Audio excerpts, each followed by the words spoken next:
ito pong pag-uusapan natin today is the one that started it all in your life, is the one that continues it, okay? That which continues the process, what God's doing in your life, and that which will also finish. Siya rin magtatapos nung gagawin ng Diyos sa bawat isa sa ating mga buhay. At kung kayo rito ay pumunta na, nag-iisip kayo, no, na you're thinking, Lord, I have certain things that I need from you, God. I need you to intervene in this way, in this matter, dito sa pamilya ko, meron kami pangangailangan, and so on. This is also the answer. Okay, no? Parang all in. Nandito na lahat. Dito sa pag-uusapan po natin ngayong tanghali.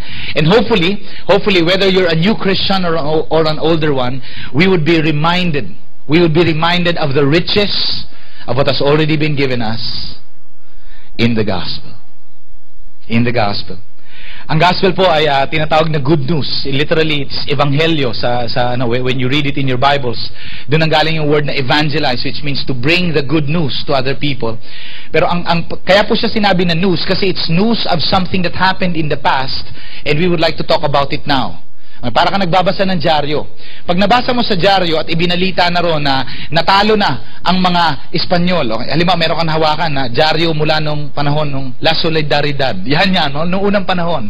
Tapos halimbawa lang, nakasulat na doon, okay? Na malaya na tayo sa mga Kastila.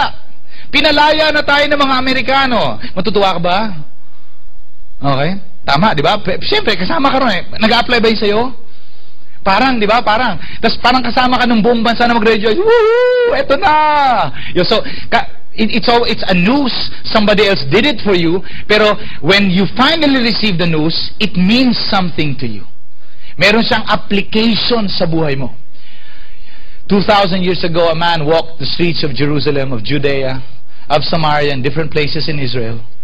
And at the end of his 33 years of life, he died on a cross, was crucified on a Roman cross. And today we know him by the name of Jesus. And we know that his story has been spoken to all of the world. His story has been brought to many places in all of the world. In fact, a book has been written about his life. It's called the Bible. It's been translated in more than 42 languages and exists to be the best seller of all time. 7 billion copies printed for the past 2,000, 1,900 years. Bestseller, ang pinakamalapit na pwedeng umabot, 7 billion, imagine niya, 7 billion. Wala nang ibang katulad nun. Yung pa rin ang pinaka-bestseller sa buong mundo. At ang laman po ng libro na to, eto, good news. It talks about good news for you. It talks about good news about the things that have been given you by His act on that cross, by His death on that cross, and which is what we're going to talk about today.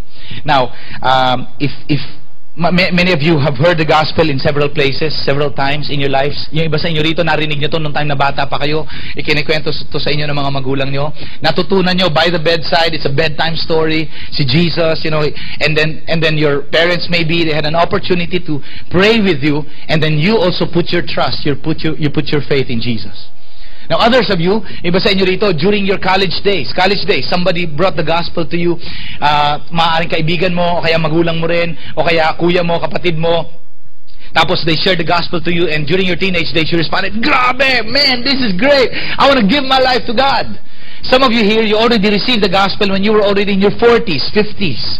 Ngayon nyo lang, in fact, dati matigas talaga ulo mo, hindi ka masyado nakikinig, at lahat ng mga nagkikwento sa inong mga kwento na to, parang pakiramdam mo, they're religious nuts, in a sense. And finally, God apprehended you. God did something in your life. At ito ka na ngayon, you finally also believed in Jesus, you surrendered your life to Him, and now you've received the gospel. Now, all of us, at whatever place you might be in that spectrum, the gospel has started a great thing in our lives. Question, is that where it ends? Is the day that you received the gospel, you believed in Jesus, the day that you received salvation, does that end there? Hanggang dun lang ba ang trabaho ng gospel? Most of the time, we think that the gospel is just the ABCs. Here we are, what we're going to talk about today, we're going to say that the gospel is not just the ABC, rather it is the A to Z of the Christian faith, of the Christian walk. Everything you'll ever need, every question answered in the gospel, every need provided for in the gospel, every trouble, problem, situation you will ever have faced would have been provided hided in the gospel. Every current situation, current struggle in your life, every difficulty, every temptation, every area of sin has been covered in the gospel. Everything that has happened in the past, you've been forgiven, cleansed, you've been set free. All of that is by the gospel. A to Z. Tindi, no? That's the gospel. Often we don't see it like that. Madalas, ang pananaw po natin nga sa gospel, it's yun na yun, yung sa simula, yung naturuan ka na, tas alam mo na, si Jesus namatay, tas finally si Jesus nabuhay. So what we would like to do now is to further expand that definition, is to further recognize the definition of the gospel. We're going to ask the questions, what is the gospel? And what does it have to do with my life today? If it has been 10 years since I got saved, since I received, since I believed the gospel, since I believed in Jesus, if it's been 10 years ago, what does the gospel have to do with my life right now? What does the gospel have to do with my situation in my marriage? What does the gospel have to do with the rebellion of my children? What does the gospel have to do with the lack in my family? What does the gospel have to do with my terminal disease? And if you're asking all of those questions, let's dive in this together. Alright, 1 Corinthians chapter 15. This chapter, if you have a Bible with you, go ahead and turn there. 1 Corinthians 15 talks about, well, most of the things that Paul would be about the gospel, no? Pero itong specific na to na chapter, he would describe about reminding the people. In fact, he would talk about the resurrection of Jesus and what happened there and what it does for our lives. We'll begin with verse 1. Sabi po rito, now brothers, I want to remind you of the gospel I preached to you. Gusto ko kayong i-remind. Ito yung gospel na preach ko sa inyo a few years back. At ngayon sumusulat ako para ipaalala muli sa inyo, which you received. Galing, tinanggap niyo to. At ito yung important na bagay, and on which you have taken your stand. Have you ever doubted your salvation? Nasubukan, na-feel mo na rin ba yan? Yung alam mo, pinatawad ka na, humingi ka na ng tawad sa Diyos, tapos, pero nagkasala ka ulit, tapos nung puntong yun, nag-iisip ka, pupunta pa rin kaya ako ng langit? Nangyayari din ba yan sa inyo? Okay. Ako lang ang normal na tao rito. Bahagi po yan ng ating journey. At alam nyo ba, na pati yung bagay na yan may sagot. In fact, ang sinasabi ni Paul dito sa mga taon to, sa mga Corinthians ay, you've taken your stand on the gospel already. You've taken your stand, pinaniwalaan nyo, pinanindigan nyo, at hindi nyo binitawan, which is what He's exhorting us to do now. I'm here to remind you of the gospel I preached to you, and this gospel, take your stand on it. That's what He's saying. Take your stand. What do you want to do? What are you doing with your life? Whatever you do with your life, take your stand on the gospel. Your life has to be founded on what Jesus has done and on who Jesus is.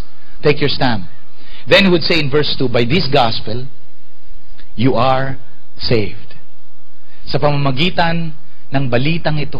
Magandang balita. Pag sinabi po magandang balita, it's a past event. It's a past work. In fact, it's a past completed work.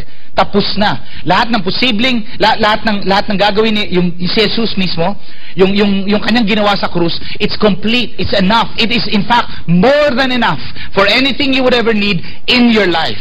By this gospel, it's saying, you are saved. If you hold firmly to the Word. Sabi niya, kailangan medyo panghawakan mo to ng konti. Paul is repeating yung sinabi niya na take your stand, take your stand, take your stand. Hold firmly to the Word. Mamaya makikita natin kung bakit mahalaga ito. Makikita natin how practical this is, how practical the gospel is in terms of the things that you're going through in your life right now. And then he would say, otherwise you've believed in vain. When I read the passage, medyo na-trouble ako ng konti. Kasi parang, alam mo po yung dating nung statement, yung mismong verse na yan, parang sinasabi niya na dapat you hold firmly to the Word. Tapos kapag hindi mo yun nagawa, mawawalan ka ng salvation. Do you have a feel of that too? In the same passage? Oh, okay? Tama ba? Now, the rest of Scripture would testify that God is the one upholding that salvation in your life.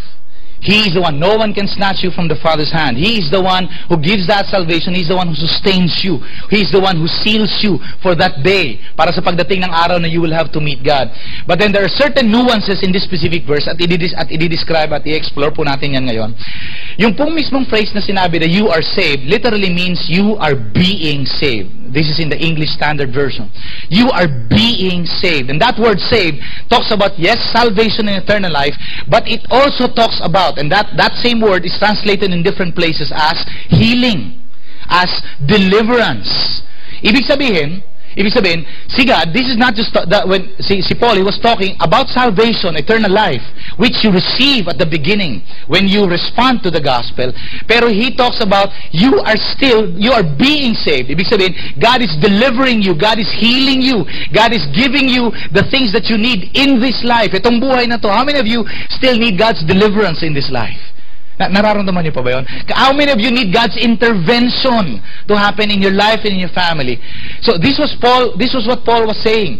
The rest of the things that you would need for life, hindi lamang yung eternal life na ibinigay sa iyo ng simula, pero the rest of what you would need for you to be able to live such an abundant life, it is provided for in the gospel. He'd say, by this gospel, you are being saved. And he's exhorting them, you hold fast, you hold firmly to the word I preach to you. And then that word otherwise can also be translated as unless, meaning unless you believed in vain. Maliban na lang kung talagang ayaw mo talagang maniwala. Maliban na lang talaga kung hindi ka naman talaga naniniwala. Kasi this gospel is able to save you. By this gospel, you are saved and being saved as you hold firmly. Maliban na lang kung hindi ka rin talaga naniwala to begin with. Does this make sense? So the exhortation that Paul is saying, hold on to it firmly. Hold on, don't let go of your faith. Don't let go of your faith. Hold on firmly to the gospel, because by this gospel, you're being saved. Does that make sense?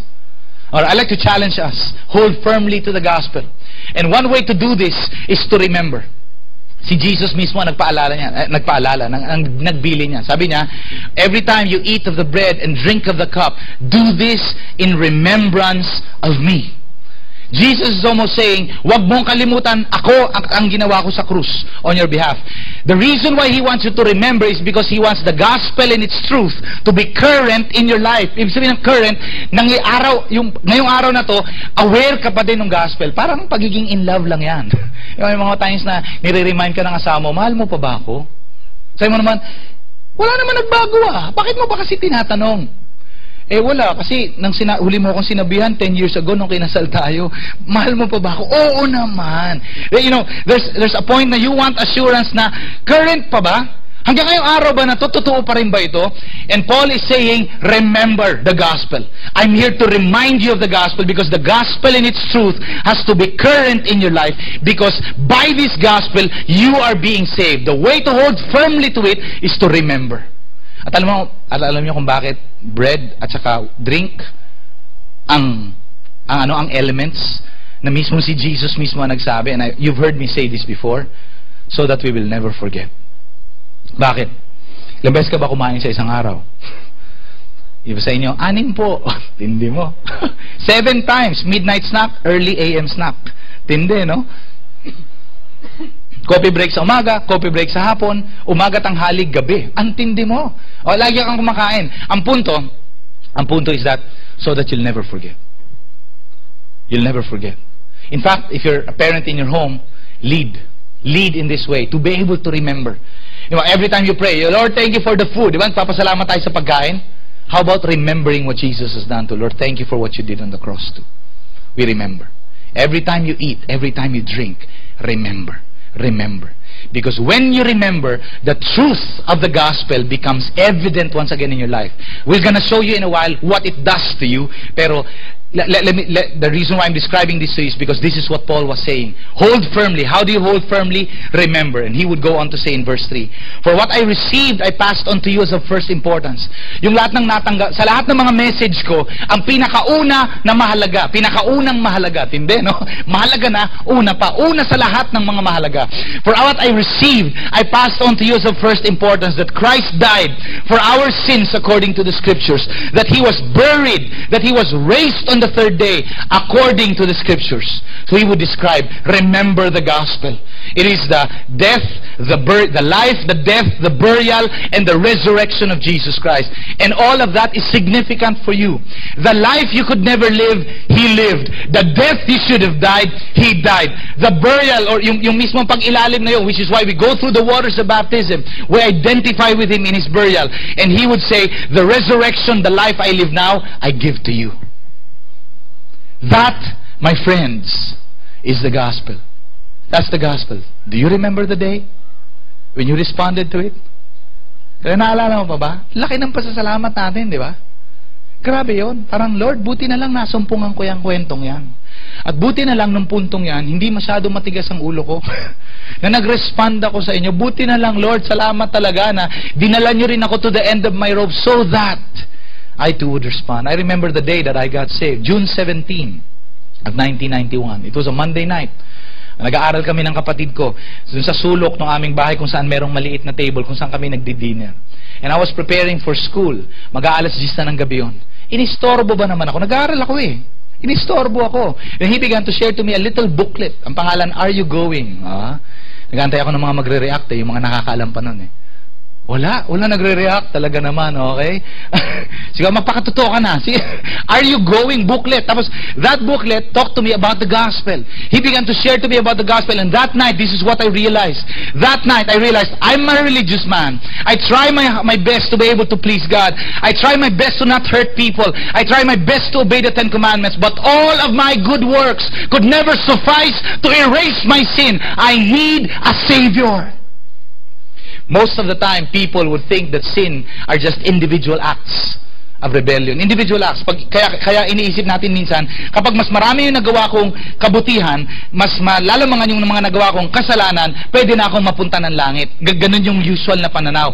But we do not understand, sin is not just individual acts of unrighteousness. Sin is a disease. Sin is a disease na nakakapit sa katawan mo na terminal, walang gamot. Kahit na kanino ka pa pumunta, walang solusyon. Napansin mo ba? During those times na nagpapakarelihiyoso ka ng gusto, during those times that you were trying to obey God with all of your heart, you still failed miserably because inside of you, there was a man that wanted to sin. It's a disease. You need a Savior, a healer. You cannot do it. Which is why Jesus had to die. Do you remember that day when you responded to the gospel? That was an awesome day. It changed the rest of your life.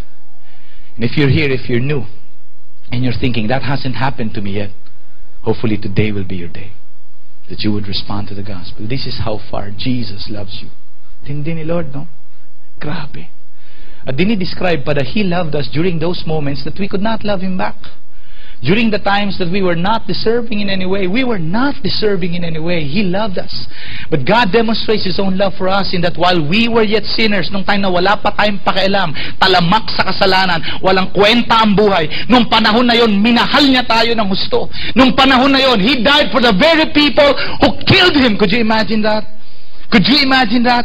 He died for the very people who were doing Him wrong. That's how much God loves us. Kaya nga yung gospel, malaki na siyang paliwanag kung gaano kalalim ang pagmamahal ng Diyos sa'yo. Kaya huwag ka na magtampo-tampo kay Lord. Huwag ka na mag-inarte na parang feeling mo, hindi niyo ako binibless, hindi niyo ako mahal, hindi niyo ako iniingatan. Come on now. Ano pa bang pruweba ang kailangan mo? Ano pa ba ang natitira pa? Buong-buong pagmamahal ng Diyos, ibinuhos niya labis-labis sa ginawa ng kanyang anak na si Jesus. Doon mismo. That is a testimony of the love of God for your life. And that's why Paul was saying, this is of first importance. This is where everything begins. But then moving on, he would say, but wait, there's more. But wait, there's more. You know why? Because as you hold firmly to the gospel, as you remember what He has done, and you do the next thing, you appropriate. You apply the gospel in your life. You appropriate it. You make it personal. When the gospel becomes personal, when the gospel becomes applied to a person's life, things begin to happen. Things begin to happen. But wait, there's more. More than just salvation. Things begin to happen in your life. You begin to change and transform everything. And we'll see this in the next verse, in verse 10. But by the grace of God, Paul would say, I am what I am. Yung same na to na grace na inuusap niya nung simula, the same grace that comes from the gospel, he would say, this grace has given me a new identity. I am now a new being, a new person. By the grace of God, I am what I am. And His grace to me, he would say, was not without effect. Nang matanggap ko yung gospel na to, hindi lamang ako nabigyan ng salvation, maraming nangyari sa buhay ko. And he would describe how he became an apostle. He would describe how he went to different places and planted churches. He would describe how kung gaano kalapit yung mga near-death experiences niya. He would describe all of these things that he began to do for God. Not because he needed to do these things for God per se, but because it was a fruit of the gospel in his life. Ang sinasabi niya, His grace to me was not without effect. Kumusta ba sa buhay mo? Ano ba ang naging resulta? Nagkakaintindihan tayo. Alam mo ang ibig kong sabihin. May resulta, may prutas ang buhay mo ng time na mag-respond ka sa gospel. Something happened in you. Something changed within you. Your identity changed. At sabi ni Paul, ang tindi ng motivation ko, I worked harder than all the rest. And yet he would say, in the end, it's not even me at all. It still is the grace of God. For He enabled me, He empowers me.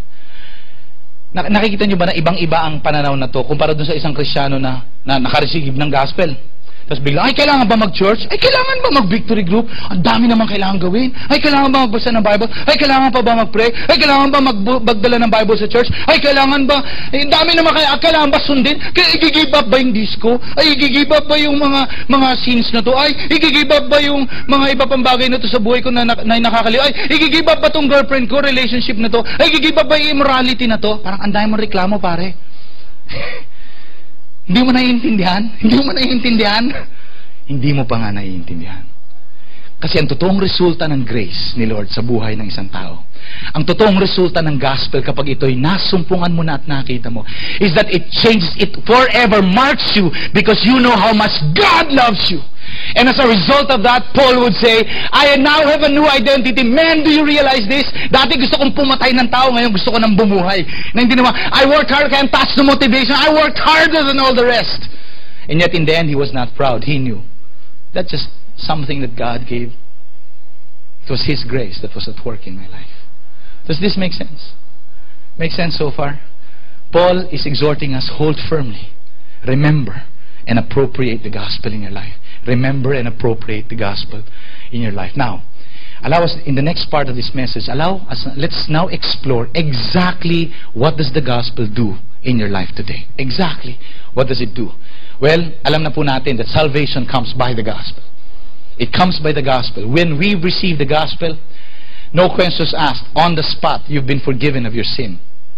When you believed in Jesus and asked Him for forgiveness, when you recognized Him as your Savior, nang sinuko mo ang buhay mo sa Kanya bilang iyong Panginoon, when you recognized Him as Lord, in that moment of humility, Jesus forgives you of your sin. Jesus cleansed you of your sin. His blood on the cross was enough to cleanse you and give you eternal life. Not by your own ability and strength. No, we cannot even boast of anything. It was just pure grace.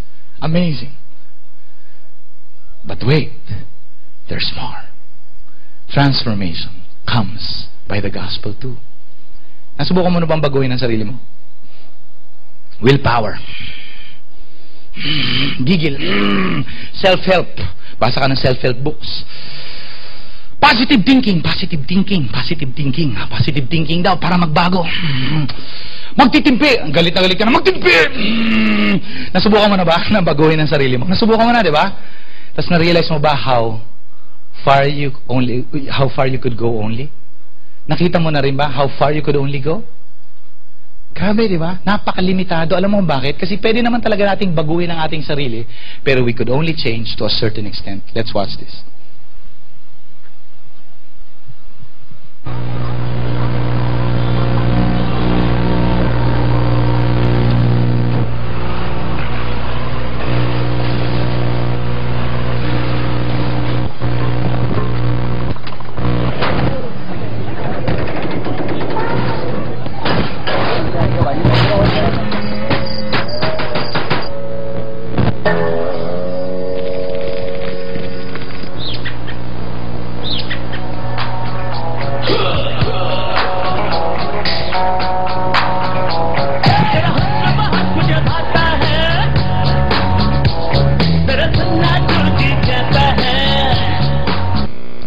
resulta kapag nagawa mo maayos ng sarili mo? Meron talaga mga ganun. Matitinong Kristyano itong matindi itong mga itong sumunod. Matindi itong magbasa ng Bible. Talagang walang na 20 chapters a day.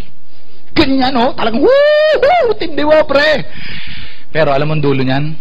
Pharisee. We're a very good man on our end. Someone who's received the gospel but who has continued the work with his own ability and strength. You know what you get? A proud man. A proud man. That's not the kind of transformation that God gives. You could only transform yourself only to a certain extent. The kind of transformation that the gospel gives is a transformation from within.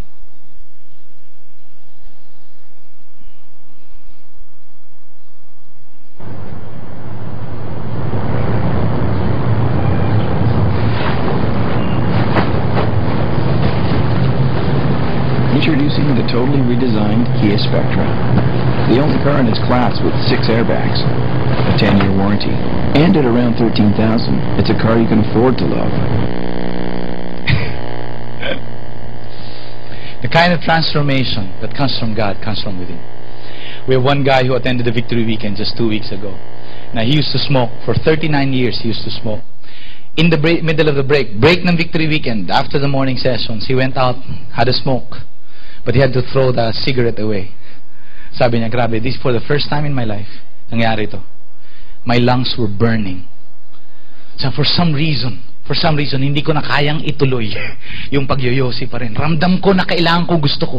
Pero for some reason, something happened within me. Realize this. That's the kind of transformation that God gives. That's the kind of, it's an inward kind of transformation. It's a transformation of motivations. It's a transformation of things from within. Biglang mapapansin mo mismo, bakit? Paano to nangyari? Ba't kaya ko nang mahalin yung taong to? Ba't kaya ko nang magpatawad? Bakit dumating sa punto na kaya ko nang magsilbi sa ibang tao? What happened to me? Something happened in you. Titus chapter 2 would say the grace of God that brings salvation has appeared to all men, but it does not end there. The same grace teaches us to say no to ungodliness and worldly passions and to live. This is the kind of life you want to live self-controlled. I like that. Upright, come on, godly lives, even in this present age. That's the kind of life that you want to live. That grace, the ability to live that kind of life, comes from the gospel. The same grace that brings salvation is the same grace that brings transformation. How many of you would like that in your life? Simple lang po. Paano yan ginagawa? When you remember and when you appropriate. The grace of God, the gospel. You remember the gospel and you appropriate it upon you today. This morning, as with every other morning, I come to God and say, Lord, I'm excited and apprehensive at the same time for this day. Daming kailangan gawin. Ang daming mga tao, ang daming sakit ng ulo din nakasama nito. Lord, thus at the same time, Lord, it's both a burden and a joy. Pero Lord, as I do this, I would like to thank you again for you died for me on the cross. Just in the morning, every single day, thank you again that you died for me on the cross. And Lord, you're the one at work in my life to change me. Today, I surrender to you again. I surrender to you again. You know how God transforms us through the gospel?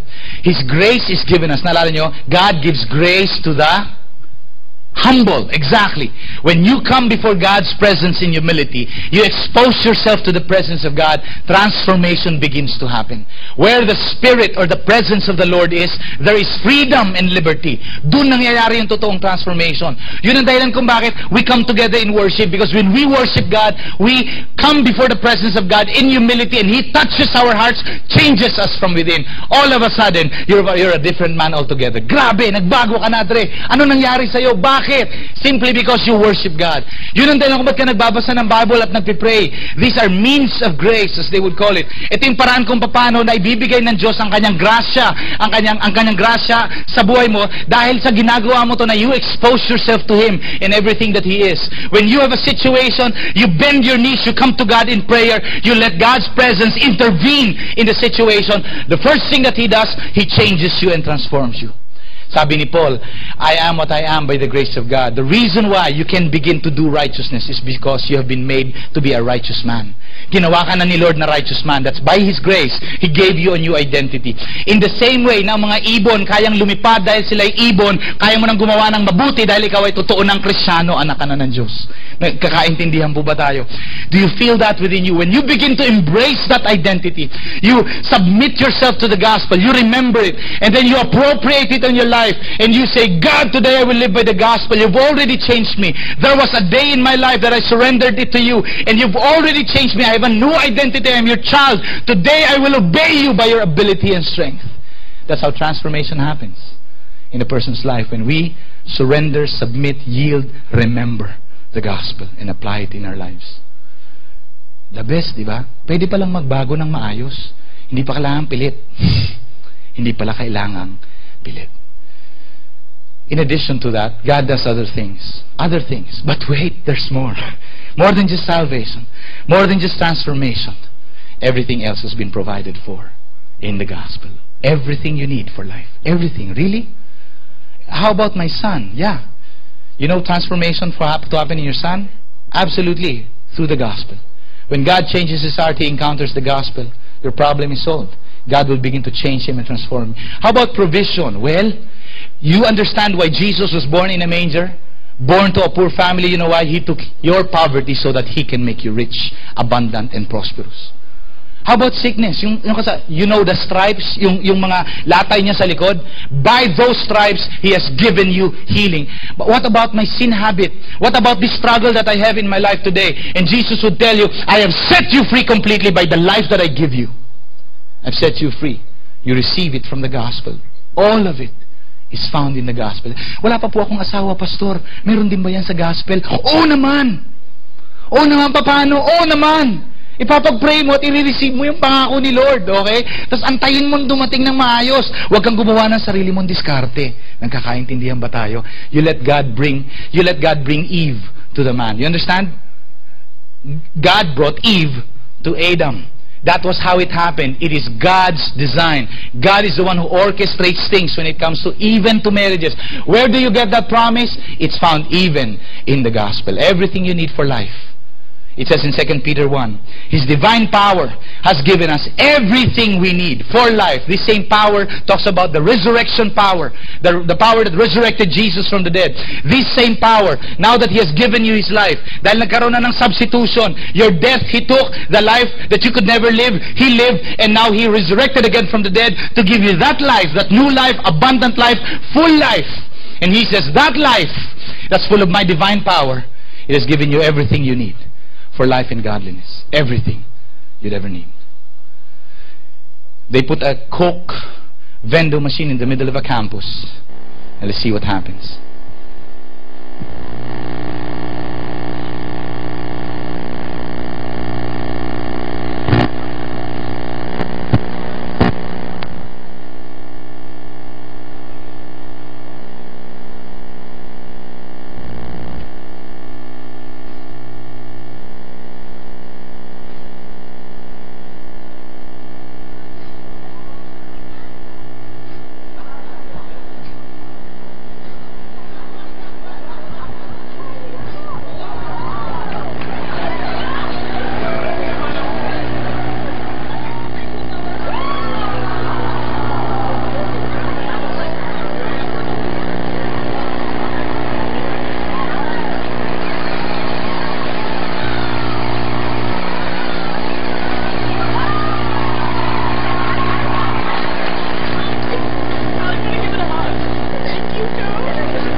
And it goes on and on and on. You know what? God gives you surprises as you continue to live your life for Him. As you yield to the gospel in your life. You know, surprises come. You'd never know there would be a Subway sandwich underneath. Grabe, biruin mo. Pwede ba yan? Lahat yan, galing lang yan doon sa vending machine. Paano yun? Di ba, maraming duwende kasi sa loob doon ng mga nagtatrabaho. Alam niyo naman yung commercial na yun, di ba? Pero ang punto, okay, ang punto po, all of that can be found in the gospel and way more than that. That's just a Coke vending machine.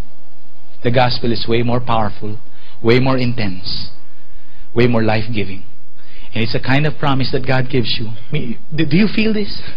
Nararamdaman mo ba ibig sabihin? This is exactly how God wants you to live. You submit to Him every day. You remember the gospel. You apply it in your life. Lord, today I will live by everything that you've done for me. Today, Lord, by the gospel, I've been given freedom. Today, by the gospel, I've been given provision. Today, by the gospel, I've been given healing. Lord, today, by the gospel, I've been given transformation and change. Today, by the gospel, I've been given favor coming from you. Lord, today, by the gospel, I've been given victory in every way. Today, by the gospel, I've been given abundant life. And by the grace of God, I am what I am. And His grace to me would not be without effect. I'm going to ask you to stand now as we pray together. Are you excited to live life? Sarap mabuhay, no? Kapag ganito yung klase ng what you could look forward to. Pwede pala to, no? Pwede pala. A to Z, my friends. A to Z. We live by the gospel. Yun din ang dahilan kung bakit sinabi, fix your eyes on Jesus. Because He's right in the middle of the kwento of the gospel. He's right in the middle of the good news. He has done it for you already. Keep your eyes, fix your eyes on Jesus. Because He's the author and the finisher of your faith. And the way for us to be able to remember and appropriate the gospel in our lives is very simple.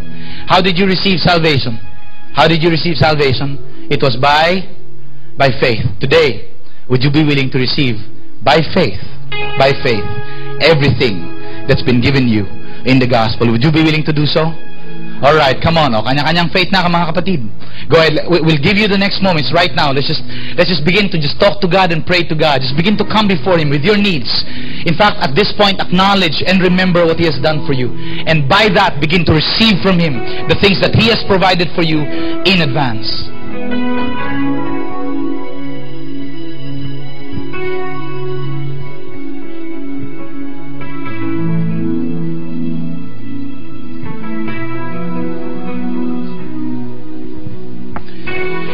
For it is the same gospel that brings you salvation is the same gospel that transforms you and provides for you, for everything you'd ever need. Let's come to God together. Lord Jesus, we just come before you, Lord, and we just rejoice. Lord, nagpapasalamat kami. Salamat, Panginoong Jesus, sa lahat ng ginawa niyo sa krus, sa buhay na inyong ibinuhos para sa amin. Salamat sa inyong katawan na nadurog. Lord, thank you so much. We remember, Lord, thank you for the blood that you've shed. Lord, we remember it today. And by the same gospel, we receive salvation. We receive transformation and hope for our lives, transformation and hope for our families. And we receive every provision, everything we would ever need for life. Lord, in the gospel, we receive it from you today. In Jesus' name we pray.